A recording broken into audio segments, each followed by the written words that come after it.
Aujourd'hui, je voulais te dire un truc, et je voulais te montrer un truc qui va vite en stock, un super truc qui va vite en stock. J'espère que tu vas bien, et assis-toi parce que là, t'es pas prêt pour voir ce truc-là. Allez, c'est parti. Regarde-moi cette petite voiture, tu connais la carrosserie, je pense. Est-ce qu'on voit le poids? La vérité, si tu vois le poids, je pense qu'on n'a pas dépassé les 4 chiffres. Et on est sur une 235 en stock.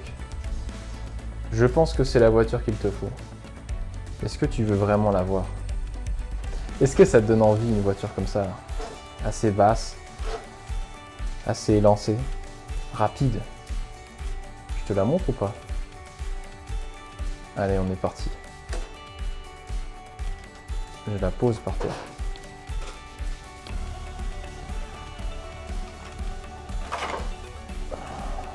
Tu vois l'architecture? Le pod, un gros pod bien costaud. Avant c'est Automatics.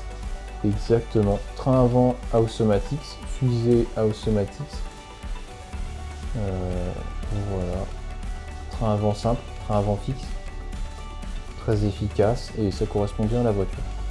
Ça fait une voiture facile et qui peut s'adapter un peu sur tous les tracés, indoor comme outdoor.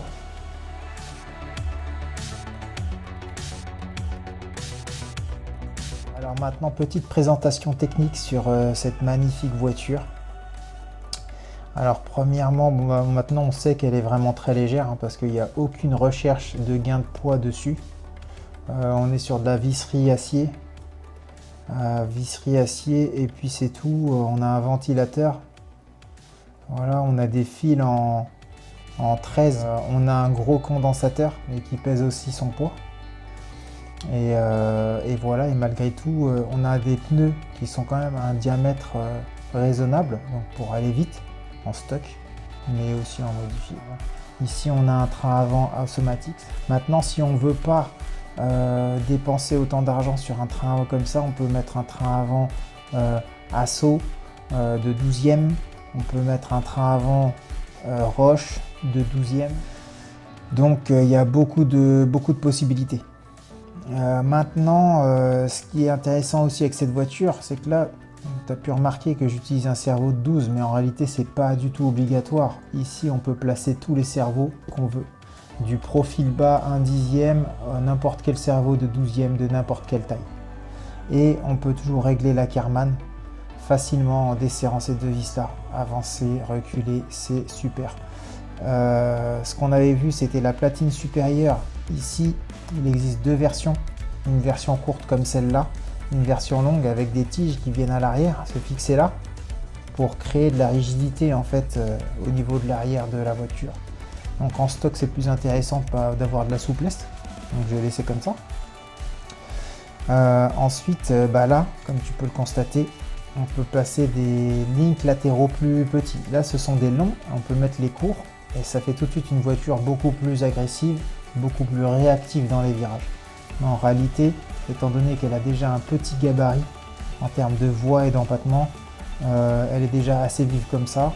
Et même en indoor, je roule avec les links latéraux longs. Après, en termes de dampers latéraux, déjà il y a pas mal de réglages. On peut décaler le damper dans sa totalité sur 4 points différents ici. Et après, on peut mettre aussi des dampers de longueurs différentes. Donc on peut passer tous les dampers du marché en réalité. Ceux-là, c'est des dampers assez longs, mais en fait, on peut en passer des beaucoup plus courts. Il n'y a aucun problème. Donc on peut passer les dampers Schum, les dampers Asso, les dampers Roche, les dampers Team Saxo. Tout ce que vous voulez, ça passe. Et donc ça, c'est intéressant. Maintenant, ce qui est encore plus intéressant sur cette voiture, c'est le pod arrière. Au niveau du pod arrière, on peut régler la garde au sol en faisant glisser ces pièces-là pour pouvoir hausser ou descendre l'axe arrière. Et donc, c'est vraiment beaucoup plus facile et il y a une plus grande amplitude de réglage pour pouvoir ajuster de façon parfaite la garde au sol arrière. Et la garde au sol avant, en fait, on va avoir des petites cales en carbone. Des petites cales en carbone qu'on peut acheter en plus chez Bezerk. Et grâce à ça, en fait, on peut enlever et mettre très facilement en moins de 30 secondes régler la garde au sol avant. Voilà ce que je peux dire sur cette voiture. Bien sûr, on peut mettre n'importe quel amortisseur de n'importe quelle marque. On a aussi un réglage très important parce qu'en fait, c'est une voiture qui est un peu spéciale. On peut mettre uniquement le pack en long. Mais par contre, on va pouvoir jouer sur le placement des ressorts latéraux. Je ne sais pas si ça se voit ici. Ressorts latéraux, on peut les placer sur 2 points différents, à l'intérieur ou à l'extérieur. Et donc ça fait prendre le roulis différemment. Donc plus à l'intérieur, la prise de roulis va être un peu plus rapide, un peu plus incisive. Et à l'extérieur, ça va être beaucoup plus calme, beaucoup plus posé. Et donc c'est intéressant si on a besoin d'avoir une voiture beaucoup plus stable. On va pouvoir mettre les ressorts sur l'extérieur. Voilà tout. Je pense que j'ai fait à peu près le tour.